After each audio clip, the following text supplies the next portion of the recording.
Good morning friends. I hope आप सब अच्छे होंगे। आपका स्वागत है आपके अपने YouTube channel current affairs for exam में। चलिए आज दिनांक 26/11/2024 की प्रश्नावली शुरू करते हैं।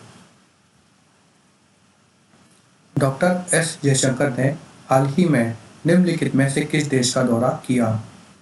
Japan, Italy, Singapore, Peru. इसका सही जवाब है इटली। डॉक्टर एस जयशंकर ने हाल ही में इटली का दौरा किया। G7 विदेश मंत्री की बैठक के आउटरीच सत्र में भाग लेने के लिए विदेश मंत्री इटली के फ्यूगी की यात्रा करेंगे।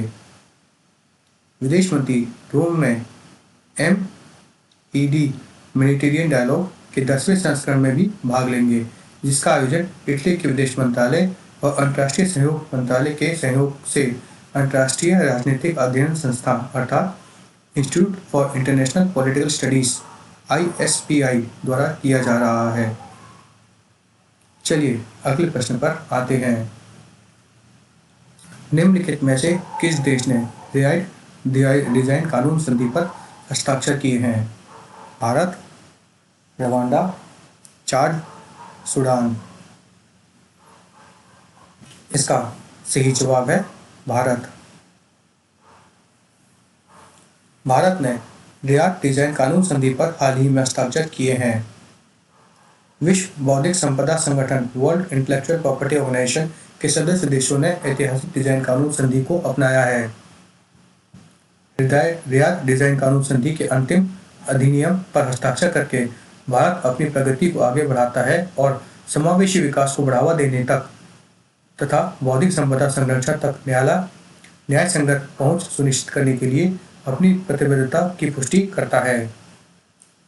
इस संधि का उद्देश्य औद्योगिक डिजाइन संरक्षण के लिए क्रियात्मक ढांचे में सामंजस्य स्थापित करना, विभिन्न अधिकार क्षेत्रों में पंजीकरण प्रक्रियाओं की दक्षता और पहुंच में सुधार करना है। चलिए अगले प्रश्न पर आते हैं। राष्ट्रीय दूध दिवस प्रतिवर्ष कब मनाया जाता है? 25 नवंबर, 26 नवंबर, 27 नवंबर, 28 नवंबर। इसका सही जवाब है 26 नवंबर। राष्ट्रीय दूध दिवस हर साल 26 नवंबर को मनाया जाता है। राष्ट्रीय दूध दिवस डॉक्टर वर्गीस कुरियन और भारत की अर्थव्यवस्था और पोषण में डेयरी उद्योग के योगदान के सम्मान में मनाया जाता है। राष्ट्रीय दूध दिवस 2024 का थीम है transforming diary with AI and IT। यह विषय डेयरी उद्योग में कृत्रिम बुद्धिमत्ता अर्थात आर्टिफिशियल इंटेलिजेंस और सूचना प्रौद्योगिकी अर्थात इंफॉर्मेशन टेक्नोलॉजी की भूमिका पर प्रकाश डालता है। यह दिवस पहली बार 2014 में मनाया गया था। चलिए अगले प्रश्न पर आते हैं। भारत में संविधान दिवस प्रतिवर्ष कब मनाया जाता है? 25 नवंबर, 26 नवंबर, 27 नवंबर, 28 नवंबर। इसका सही जवाब है 26 नवंबर। भारत में संविधान दिवस हर साल 26 नवंबर को मनाया जाता है। इसे संविधान दिवस के नाम से भी जाना जाता है। यह दिन 1949 में भारत के संविधान को अपनाने की याद में मनाया जाता है। चलिए अगले प्रश्न पर आते हैं। डनलिंग नामक प्रवासी समुद्री पक्षी को हाल ही में निम्नलिखित में से किस राज्य में देखा गया? तमिलनाडु, हरियाणा, पंजाब, केरल। इसका सही जवाब है केरल। डनलिंग नामक एक प्रवासी समुद्री पक्षी को केरल बर्ड रेस की कोचि संस्करण के दौरान देखा गया। इसकी लटकी हुई नीचे और मुड़ी हुई काली चोंच होती है और यह मध्यम आकार का होता है, जिसके पंख गर्मियों में नारंगी और सर्दियों में भूरे रंग के होते हैं। डनलिन तटीय टुंड्रा में प्रजनन करते हैं और सर्दियों में कीचड़ वाले इलाकों, मुहाने और तट रेखाओं के प्रजनन करते हैं। इस प्रजाति को IUCN द्वारा निकट संकरग्रस्त के रूप में सूचीबद्ध किया गया है। चलिए अगले प्रश्न पर आते हैं। गुरवीर सिंह ने विश्व एथलेटिक कॉन्टिनेंटल टूर में पुरुषों की 5000 मीटर दौड़ में निम्नलिखित में से कौन सा पदक जीता है? स्वर्ण पदक, रजत पदक, कांस्य पदक, उपरोक्त में से कोई भी नहीं। इसका सही जवाब है स्वर्ण पदक। भारतीय एथलीट गुरवीर सिंह ने जापान में हाइचोई-जी लॉन्ग डिस्टेंस 2024 मीट में पुरुषों की 10,000 मीटर स्पर्धा में नया विश्व रिकॉर्ड बनाया है। चलिए अगले प्रश्न पर आते हैं। Vaibhav Suryavanshi Indian Premier League franchise द्वारा अनुबंधित होने वाले सबसे युवा खिलाड़ी हैं। उन्हें निम्नलिखित में से किस टीम ने खरीदा है? Lucknow Super Giants, Chennai Super Kings, Rajasthan Royals, Mumbai Indians. इसका सही जवाब है Rajasthan Royals. Vaibhav Suryavanshi Indian Premier League franchise द्वारा अनुबंधित सबसे युवा खिलाड़ी हैं। उन्हें राजस्थान रॉयल्स ने खरीदा है। बिहार के 13 वर्षीय खिलाड़ी को IPL 2025 की नीलामी में राजस्थान रॉयल्स ने 1.1 करोड़ रुपए में खरीदा है। चलिए अगले प्रश्न पर आते हैं।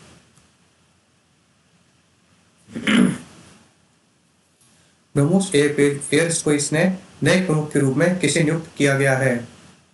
चल्ला श्रीनिवासलू शेट्टी, जयतीर्थ राघवेंद्र जोशी, श्रीनिवासन वरदराजन, हसमुख अधिया। इसका सही जवाब है जयतीर्थ राघवेंद्र जोशी।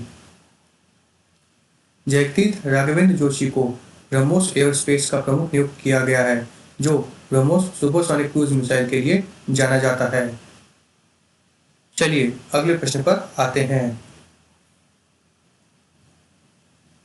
सैयद मोदी इंटरनेशनल 2024 का आयोजन हाल ही में निम्नलिखित में से किस राज्य में किया गया था? मध्य प्रदेश, केरल, तेलंगाना, उत्तर प्रदेश। इसका सही जवाब है उत्तर प्रदेश। 2024 सैयद मोदी इंटरनेशनल, जिसे आधिकारिक तौर पर सैयद मोदी इंटरनेशनल 2024 के नाम से जाना जाता है, एक बैडमिंटन टूर्नामेंट है जो भारत के लखनऊ में बाबू बनारसीदास इंडोर स्टेडियम में आयोजित किया गया था। चलिए अगले प्रश्न पर आते हैं। प्रधानमंत्री श्री नरेंद्र मोदी ने निम्नलिखित में से किस स्थान पर ओडिशा पर्व 2024 में भाग लिया? भुवनेश्वर, जगतसिंहपुर, नई दिल्ली, कटक। इसका सही जवाब है नई दिल्ली। प्रधानमंत्री श्री नरेंद्र मोदी ने नई दिल्ली में ओडिशा पर्व 2024 में हाल ही में भाग लिया। चलिए अगले प्रश्न पर आते हैं। निम्नलिखित में से किस राज्य सरकार ने कचरा संग्रहण को समाप्त करने के लिए विधेयक को मंजूरी दी है? तेलंगाना, केरल, तमिलनाडु, आंध्र प्रदेश। इसका सही जवाब है आंध्र प्रदेश। आंध्र प्रदेश सरकार ने कचरा संग्रहण को समाप्त करने के लिए एक विधेयक को मंजूरी दे दी है। YSRCP सरकार ने कचरा संग्रहण सेवा के लिए धन जुटाने हेतु कचरा कर की शुरुआत की। इस कर ने राज्य की 40 नगर पालिकाओं को प्रभावित किया, जिनमें परिवारों को 30 रुपए से 120 रुपए के बीच और व्यवसाय संपत्तियों को 100 रुपए से 10,000 रुपए तक के बीच का भुगतान करना पड़ा। चलिए अगले प्रश्न पर आते हैं। निम्नलिखित में से किसने नई चेतना 3.0 का शुभारंभ किया? श्री नरेंद्र मोदी, श्री शिवराज सिंह चौहान, श्री ओम बिरला, श्री जगदीप धनखड़। इसका सही जवाब है श्री शिवराज सिंह चौहान। केंद्रीय ग्रामीण विकास तथा कृषि एवं किसान कल्याण मंत्री श्री शिवराज सिंह चौहान ने लिंग आधारित हिंसा के खिलाफ राष्ट्रीय अभियान नई चेतना ने पहल बदलाव की तीसरे संस्करण का शुभारंभ किया। केंद्रीय मंत्री श्रीमती अनुपुरा देवी ने नई चेतना 3 इवेंट की अभियान लॉन्च किया। चलिए अगले प्रश्न पर आते हैं। निम्नलिखित में से कौन सा बैंक जलवायु लचीलापन कार्यक्रम के लिए यूनिसेफ के साथ साझेदारी करता है? HDFC, IndusInd bank, ICICI, Indian bank. इसका सही जवाब है इंडसइंड बैंक। इंडसइंड बैंक और यूनिसेफ ने इंडसइंड बैंक के प्रमुख CSR कार्यक्रम अर्थात कॉर्पोरेट सोशल रेस्पॉन्सिबिलिटी कार्यक्रम के हिस्से के रूप में आपदा लचीले समुदाय और जलवायु जोखिम सूचित कुशल प्रशासनिक प्रणालियों का समर्थन करने के लिए एक राजनीतिक साझेदारी की घोषणा की। इस कार्यक्रम का उद्देश्य भारत भर के 5 चयनित जिलों में सरकारी नीतियों में सुधार करना है। फ्रेंड्स, आज का सेशन यही समाप्त होता है। आपको हमारा सेशन कैसा लगा कमेंट करके बताइएगा तथा लाइक एवं सब्सक्राइब अवश्य कीजिएगा। धन्यवाद।